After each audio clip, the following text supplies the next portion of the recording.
Hello बच्चों, कैसे हैं आप सब। आई होप इन वेकेशन में आप लोग बहुत मस्ती कर रहे होंगे। जैसे कि मैंने आपसे वादा किया था कि हफ्ते में 2 बार आपके लिए वीडियो लेके आऊंगी, तो मैं आ गई हूँ द 4 ऑपरेशन का पार्ट 2 लेके। हमने basic maths crash course part 1 में एडिशन और सब्ट्रैक्शन कर लिया था और मैं आशा करती हूँ कि आप सभी ने उसकी प्रैक्टिस भी कर ली होगी। आपको मैंने बोला था ना कि मैंने वर्कशीट का लिंक अपने डिस्क्रिप्शन बॉक्स में दे दिया है, तो आप लोग प्लीज उसकी प्रैक्टिस कर लीजिए। सिर्फ 10 मिनट लगेंगे बच्चों, और आपकी प्रैक्टिस से ना आपका मैथ्स बहुत स्ट्रांग हो जाएगा। अगर किसी ने प्रैक्टिस नहीं भी की हो ना अभी तक, तो कोई बात नहीं, अब भी कर सकता है। तो चलिए अब हम स्टार्ट करते हैं third topic of 4 operation, that is multiplication. Multiplication का साइन होता है क्रॉस, जैसा कि आप सभी देख रहे हैं। तो चलिए हम स्टार्ट करते हैं मल्टीप्लिकेशन से। मल्टीप्लिकेशन का मतलब क्या होता है? Multiple addition. अब आप बोलेंगे मल्टीपल एडिशन का क्या मतलब हुआ? मल्टीपल का मतलब हुआ बहुत बार। ओके, एडिशन मतलब आपको पता ही है, ऐड करना। एग्जाम्पल ले लीजिए, चलिए इसी से ज्यादा अच्छे से समझ में आएगा। अगर हमको 3 को 4 टाइम्स प्लस करना है, तो इसके 2 तरीके होंगे ना बच्चों। अब या तो हम इसको इस तरीके से प्लस करें, है ना, और या फिर हम, पता है, एक शॉर्टकट वाला मेथड मैं आपको बताती हूं। क्या है? 3 कितनी बार रिपीट हुआ? 1 2 3 4। अब आप बताइए कि आंसर किससे जल्दी आएगा, इससे या इससे? इसको हम करेंगे तो 3 + 3 6, फिर 9 और फिर 12। तो चलिए, ये है ना लॉन्ग मेथड और ये शॉर्ट मेथड। तो इसी को बोलते हैं मल्टीपल एडिशन, इसी को हम बोलते हैं मल्टीप्लिकेशन। आ गया समझ में? चलिए आगे बढ़ते हैं इसकी प्रॉपर्टीज की तरफ। पहली प्रॉपर्टी क्या होती है मल्टीप्लिकेशन की? जब भी हम किसी नंबर को, 2 नंबर्स को मल्टीप्लाई करते हैं, तो अगर हम उसका ऑर्डर चेंज भी कर देंगे ना बच्चों, तो उस पर कोई फर्क नहीं पड़ेगा। जैसे 2 × 9 मतलब 2 9 18। अब अगर मैं 9 2 करूंगी तो वो भी 18 ही होगा बच्चों। अब आपको पता है ना, कभी कभी हम टेबल्स भूल जाते हैं। जैसे हमें 2 का टेबल तो आता है, पर हमें 7 का भूल गए, तो हम क्या करेंगे? अगर हमें 2 7 पता है कि 14 होता है, तो 7 2 भी तो 14 होगा, है कि नहीं? Magic trick. तो हम उसको उल्टा करके भी सॉल्व कर सकते हैं। ये इसकी पहली प्रॉपर्टी थी। तो बच्चों दूसरी प्रॉपर्टी क्या है? कि जब भी हम किसी भी नंबर को 1 से मल्टीप्लाई करते हैं, तो आंसर वही नंबर आता है। शायद छोटी क्लास में अगर आपको याद हो ना, तो हमको 1 का टेबल करवाया था। सबसे इजी वही टेबल लगता है ना बच्चों। 1 2 2, 1 3 3, 1 4 4, 1 5 5। तो वही है कि हम किसी भी चीज को अगर 1 से मल्टीप्लाई करेंगे, तो उसका आंसर वो ही नंबर आ जाएगा। ये हो गई मल्टीप्लिकेशन की दूसरी प्रॉपर्टी। देखा कितनी जल्दी से रिवाइज हो गया। अब थर्ड प्रॉपर्टी पे चलते हैं कि अगर हम किसी भी नंबर को 0 से मल्टीप्लाई करेंगे, तो उसका आंसर 0 होगा। ओके, एक और एग्जांपल ले लो। किसी भी नंबर को अगर हम 0 से मल्टीप्लाई करेंगे, तो उसका आंसर 0 होगा। चाहे हम 0 को किसी भी नंबर से मल्टीप्लाई करेंगे, तो भी आंसर 0 होगा। ये थी इसकी थर्ड प्रॉपर्टी। देखिए इसकी तीनों प्रॉपर्टी कितनी जल्दी से हो गई है ना बच्चों। अब हम देख लेते हैं कि मल्टीप्लाई के सम्स कैसे होते हैं। देखिए 1 डिजिट के सम्स तो बहुत इजी हैं, और मैंने आपको बोला था उसके लिए आपको टेबल आनी बहुत जरूरी है। जैसे ये हुआ 3 2 6, ये इसका आंसर हुआ। 2 डिजिट के सम ले लेते हैं। ये भी बहुत मुश्किल नहीं है बच्चों, ध्यान से देखिए। 2 8 16। ठीक है, 2 को पहले इससे मल्टीप्लाई करेंगे ना, 2 8 16। अब 6 यहाँ पे लिख दिया, और 1 जो है वो इधर कैरी कर दिया। 2 2 4, और उसका कैरी उसमें प्लस कर दिया। तो ये हो गया आंसर, है ना आसान। अब इसका एक और पार्ट ले लेते हैं। चलिए 3 डिजिट का नंबर ले लेते हैं। अब 3 डिजिट का नंबर भी वैसे ही होगा, बट चलिए फिर भी मैं आपको करके बताती हूँ। 3 1 3, 3 2 6, पहले इसको इससे, एंड 3 3 9। आ गया आंसर। ठीक है, अब हम थोड़ा सा टफ वाला क्वेश्चन समझ लेते हैं।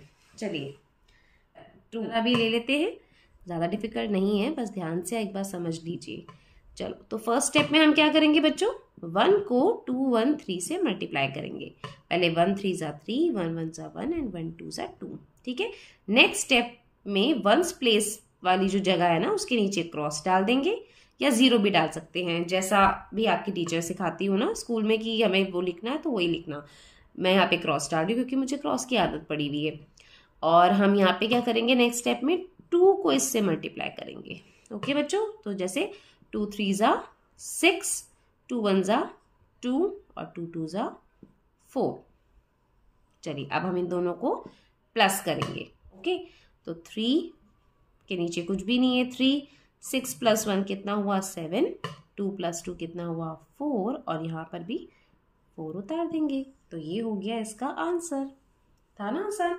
अब जितने भी स्टेप्स वाले क्वेश्चन आएंगे, अगर हम 3 वाले डिजिट को 3 वाले से भी मल्टीप्लाई करना है तो उतने ही हम स्टेप आगे चलते जाएंगे और उतने ही यहाँ पे हम क्रॉस लगाते जाएंगे। ओके, तो मैं आपको नेक्स्ट बता देती हूँ। एक छोटी सी इसकी ट्रिक है कि जब भी हमें किसी भी नंबर को 10 के मल्टीपल से मल्टीप्लाई करना होगा तो हम कैसे करेंगे, ओरली भी कर सकते हैं हम इसको। जैसे स्टार्ट करते हैं सबसे छोटे नंबर से, जैसे 23 मल्टीप्लाई बाय, तो हम क्या करेंगे 230। 23 को 1 से मल्टीप्लाई किया और कितने जीरो है 1, वो उसके आगे लगा दिया। एक और ले लेते हैं 11 मल्टीप्लाई बाय 50। कैसे करेंगे, लास्ट में 0 लगा दिया, अब 5 को 11 से मल्टीप्लाई कर दो, 11 5 ज़ा 55। सिर्फ हमें इन डिजिट्स को मल्टीप्लाई करना है। ओके, 0 तो एज इट इज लग जाएगा। ऐसे ही एक और एग्जांपल ले लेते हैं, जैसे 53 मल्टीप्लाई बाय 1000। तो क्या करेंगे, 3 0 तो इसके एज इट इज लगा दिए और 53 1 ज़ा 53। 2000 मल्टीप्लाई बाय 16। तो इसमें भी हम ऐसे ही करेंगे 0 0 0, 3 0 लगा दिए और 16 2 ज़ा कितना होता है 32। तो देखा, ये वाले क्वेश्चंस तो हम कितने आराम से ओरली भी कर सकते हैं, जो भी 10 के मल्टीपल से हमें करना होगा।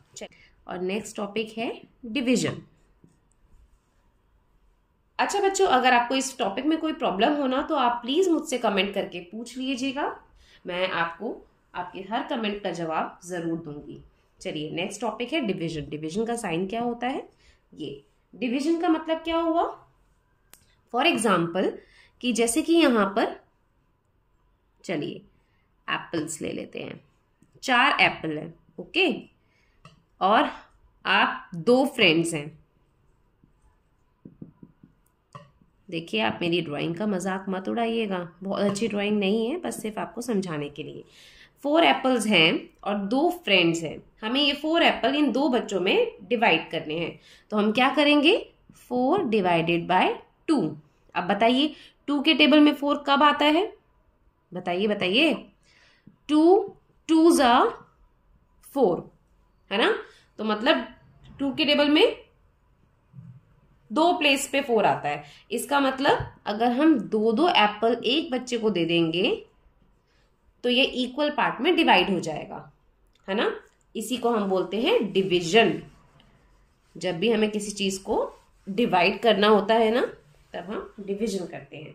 इसकी प्रॉपर्टीज क्या होती हैं, देखिए पहली प्रॉपर्टी इसकी क्या होगी कि जब भी हम किसी भी नंबर को 1 से डिवाइड करते हैं तो उसका आंसर वही नंबर आता है। जैसे 36 divided by 1 is equal to 36। और ले लीजिए, ठीक है। इसी तरीके से किसी भी नंबर को अगर हम 1 से डिवाइड करेंगे तो उसका आंसर वही नंबर आएगा। नेक्स्ट क्या है कि अगर हम किसी भी नंबर को 0 से डिवाइड करेंगे तो आंसर क्या आएगा 0, क्योंकि 0 को तो हम डिवाइड ही नहीं कर सकते ना बच्चों। अगर आपके पास 0 चीज है, मतलब कुछ भी नहीं है, और आपको 5 बच्चों में उसको डिवाइड करना है, अरे जब आपके पास कुछ है ही नहीं तो आप उसको डिवाइड कैसे करोगे। तो आंसर कि हम उन 5 बच्चों को 0 चीजें मिलेंगी, मतलब आंसर 0 आएगा। एक और देख लेते हैं 0। ओके, ये इसकी सेकेंड प्रॉपर्टी थी। देखिए हमने इस वेकेशन में फटाफट से ये सब रिवाइज भी कर लिया। अब इसकी थर्ड प्रॉपर्टी क्या है, याद आया ना बच्चों जो हमने पहले पढ़ा था। अब ये है कि अगर हम किन्हीं भी दो नंबर्स को सेम नंबर को डिवाइड करेंगे तो उसका आंसर 1 ही आएगा। छोटे नंबर से भी समझ लेते हैं। 2 divided by 2 1, 36 divided bye 36 1, 4 divided by 4 1। Okay, तो हम किसी भी दो सेम नंबर को डिवाइड करेंगे तो उसका आंसर 1 ही आएगा। चलिए अब हम थोड़े से सम समझ लेते हैं, किस टाइप के होते हैं इसके डिवाइड के सम्स। चलिए तो क्वेश्चन है 6 डिवाइडेड बाय 3। अब हम इसको किस तरीके से लिखेंगे, देखिए ध्यान से समझना। ऐसे बॉक्स बनाएंगे, 3 बाहर की साइड आएगा, 6 अंदर की साइड आएगा। ओके, अब हम क्या करेंगे, 3 का टेबल बोलेंगे। देखिए हमें पहले ये देखना है, फर्स्ट हमारा जो होगा ना प्रॉपर्टी की, हमें ये देखनी पड़ेगी कि जो 3 है और ये जो अंदर नंबर है ये 3 से बड़ा होना चाहिए। अगर ये नंबर छोटा होगा ना तो फिर डिवाइड नहीं कर पाएंगे। तो इसके लिए हमको क्या करना है, 3 1 जा 3, 3 2 जा 6 और ये दोनों माइनस होगा तो यहाँ पे आ गया 0। इसका मतलब 3 2 जा 6 ये पूरा डिवाइड हो गया। अब देखिए एक तो इस टाइप के सम्स होते हैं जिसमें जो रिमाइंडर होता है ना वो 0 आता है। अच्छा मैंने आपको ये तो बताया नहीं कि रिमाइंडर किसे बोलते हैं। देखिए जो निकल के आता है ना, जैसे यहाँ पे 0 रिमाइंडर है, जरूरी नहीं है कि हर बार 0 ही आएगा। ओके, इसको बोलते हैं रिमाइंडर, इसको बोलते हैं क्वोशिएंट, इसको बोलते हैं बच्चों डिवाइजर, और ये होता है जो बड़ा वाला होता है ना बेटा, ये होता है डिविडेंड। ओके, तो एक तो इस टाइप के सम्स होते हैं बच्चों जिसका जो रिमाइंडर होता है वो 0 आता है। पर सभी सम में ऐसा नहीं होता, किसी किसी में रिमाइंडर कुछ बचता भी है, मतलब नंबर्स भी आते हैं। और एग्जांपल देख लेते हैं ना जिसके अंदर रिमाइंडर बचता है, ताकि आपको थोड़ा सा क्लियर हो जाए। अब देखिए 5, ठीक है। अब ये है, अगर हम इसका एक नंबर लेंगे तो वो ये है 1, ये 5 से छोटा है, ये नहीं जा सकता, तो इसके लिए हमें इसके दोनों नंबर लेने पड़ेंगे, मतलब 11। अब 5 का टेबल बोलिए, 5 1 जा 5, 5 2 जा 10, 5 3 जा 15। अरे 15 तो बड़ा हो गया, तो हम उससे पहले वाले नंबर पे जाएंगे, 5 2 जा 10। मतलब कि जब भी हम टेबल पढ़ते हैं ना, तो जो भी ये जो हमारा डिविडेंड है ना, इससे जो भी एक छोटा नंबर, मतलब सबसे पास का छोटा नंबर जो होता है ना, वो ही हम लेते हैं।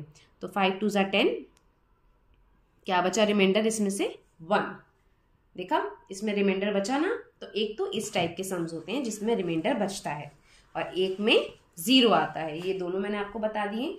चलिए अब देखिए 5 और ये है 60, तो 60 का फर्स्ट डिजिट देखिए 5 और 6, 5 6, ये 6 बड़ा है ना 5 से, तो हम दोनों डिजिट नहीं लेंगे, सिर्फ 6 को ही लेंगे। ओके, तो हम 5 का टेबल बोलेंगे, 5 1 जा 5, 5 2 जा 10, 10 तो 6 से बड़ा हो गया, तो हम लेंगे 5 1 जा 5, माइनस करेंगे, ये आया 1। अब जो इसका नेक्स्ट डिजिट है ना 0, इसको छोड़ेंगे नहीं बच्चों, इसको हम नेक्स्ट स्टेप में उतारेंगे, 0 आ गया। अब ये बन गया 10। अब हम क्या करेंगे, अब फिर से 5 का टेबल बोलेंगे, 5 1 जा 5, 5 2 जा 10, तो मतलब 5 2 जा 10 आ गया, माइनस करेंगे 0। वो समझ में आया कि नहीं आया पता चल जाएगा। आप ना इन क्वेश्चंस की प्रैक्टिस कीजिए और इनका आंसर मुझे कमेंट बॉक्स में ज़रूर बताइए। ओके, देखते हैं किस बच्चे का आंसर पहले आता है। यदि निकाल के कमेंट बॉक्स में इसका आंसर निकाल के देना। ओके बच्चों, मैं आपको इसका रिप्लाई ज़रूर दूंगी। चलिए बच्चों, मैंने आपको बताया था ना कि ये जो है डिवाइड के सम में किस किस चीज़ को हम क्या बोलते हैं।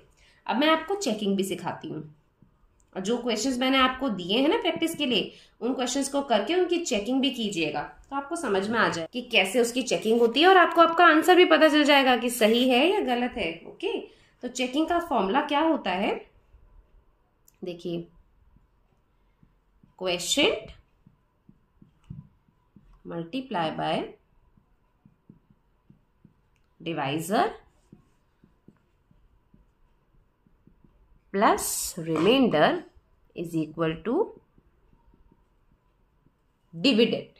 ओके, इस जो भी ये नंबर्स है ना, इनको हम यहाँ पे पुट करते हैं और चेक करते हैं कि हमारा आंसर सही है या गलत। देखिए क्वेश्चन क्या है, इस क्वेश्चन में 2, डिवाइजर क्या है बच्चों 3, रिमाइंडर क्या बचा था 0 और डिविडेंड क्या है 6। तो ये दोनों साइड ना बराबर आनी चाहिए। 2 3 जा 6 और 6 प्लस 0 कितना हुआ बच्चों? किसी भी चीज में 0 प्लस करते हैं तो कितना आता है? वो ही नंबर। देखिए ये दोनों साइड इक्वल आई ना, इसका मतलब कि हमारा आंसर जो है वो ये करेक्ट है। ये अगर कभी भी पेपर में कुछ कंफ्यूजन होती है, कोई डिफिकल्ट डिवीजन का क्वेश्चन आता है और आपको लगता है कि ये सही है या गलत है, तो आप उसकी चेकिंग कर सकते हैं। और बहुत बार तो स्कूल में भी ना क्वेश्चन में चेकिंग करने के लिए बोलते हैं, तो वहां पे तो आपको चेकिंग शो करनी ही होगी। उसके लिए आपको ये जो फॉर्मूला है ना बच्चों, इसको लर्न कर लीजिए। आप लर्न कर लेंगे तो आपके लिए बहुत ईजी हो जाएगा। ओके, तो बच्चों आज का वीडियो सिर्फ यहीं पे एंड करते हैं। डिवीजन भी हमारा हो गया है, 4 ऑपरेशंस के चारों पार्ट हो गए हैं। फिर भी आपको कंफ्यूजन हो तो मैंने आपको बोला था कि आप कमेंट करके मुझसे पूछ सकते हैं, और प्लीज इसकी प्रैक्टिस जरूर कीजिए। डिवीजन यहीं पर पूरा हुआ। द 4 ऑपरेशन के चारों पार्ट एडिशन, सब्ट्रैक्शन, मल्टीप्लिकेशन और डिवीजन हमने पूरे कर लिए हैं, और मैं होप करती हूँ कि आपको ये बहुत अच्छे से समझ आ गए होंगे। बस अगर हमें करना है तो सिर्फ 15 मिनट प्रैक्टिस को दे दीजिए, ये हमारा बहुत अच्छी तरीके से पूरा हो जाएगा। नेक्स्ट टॉपिक नेक्स्ट वीडियो में जो होगा वो होगा कि कैसे हम इन 4 ऑपरेशंस को एक साथ डीमास की मदद से अप्लाई करते हैं। ये हम नेक्स्ट वीडियो में सीखेंगे। तो मैं आपसे होप करती हूँ कि आप लोग सभी अच्छे से अपनी वेकेशन में मस्ती भी करेंगे और थोड़ी देर पढ़ाई भी करेंगे। और अगर आपको मेरा वीडियो अच्छा लगा हो या मेरे पढ़ाने का तरीका अच्छा लगा हो ना बच्चों, तो प्लीज मेरे वीडियो को सब्सक्राइब कीजिए, लाइक कीजिए, ताकि मुझे मोटिवेशन मिले नेक्स्ट वीडियो लाने के लिए। और अपने दोस्तों के साथ इसको शेयर भी कीजिए, और अपनी कोई भी प्रॉब्लम्स हो तो प्लीज कमेंट करके पूछ लीजिए। ओके बच्चों, बाय बाय बच्चों, फिर मिलते हैं नेक्स्ट वीडियो में।